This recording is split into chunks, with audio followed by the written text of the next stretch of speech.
Your inventory in Nest Egg can be easily exported to a CSV file. You can use that CSV file to update your inventory amounts or price. You can then import it back into Nest Egg to update the quantity, price, or any other fields for each product. CSV export and import enables you to integrate seamlessly with other systems or processes for your brick-and-mortar store or your home-based e-commerce business on Shopify or Etsy. From the Browse Items tab, tap on the Selection button to select the items you want to export. Tap the Select All button to select all items. If you want items at a specific location, head over to the By Location tab and navigate to the location you want. Use the Advanced Filter and Sort option to narrow down the items you want and sort them in the order you want. I'm sorting the items by category and name.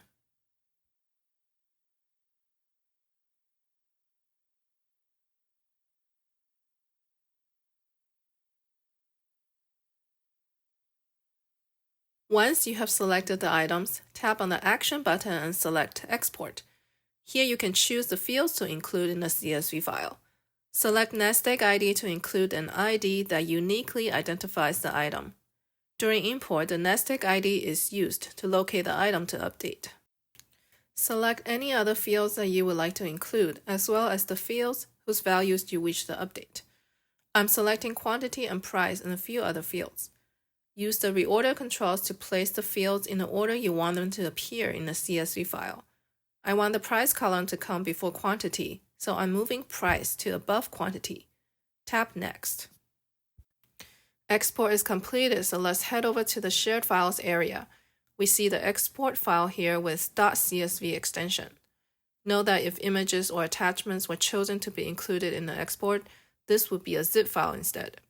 The images and attachment files will be bundled together in a zip file along with the CSV file, which will contain references to them. Let's preview the CSV file by selecting it and tapping the Preview button. Tap the Upload button to upload the file to iCloud or Dropbox, or tap and hold to get other options for moving the file into your spreadsheet program. I did my edits on Numbers on Mac and zipped the CSV file into an archive on iCloud. Now I will download the updated CSV archive to my tablet. Once the file is downloaded, go to the Data screen and tap Import. Select the file and confirm the import. Okay, import is completed. Head over to the Browse area to see the new quantity and price. CSV export and import in Nest Egg is an easy way to batch update your inventory amount, price, or other details, so you can quickly get the inventory system in sync with your e-commerce or physical store.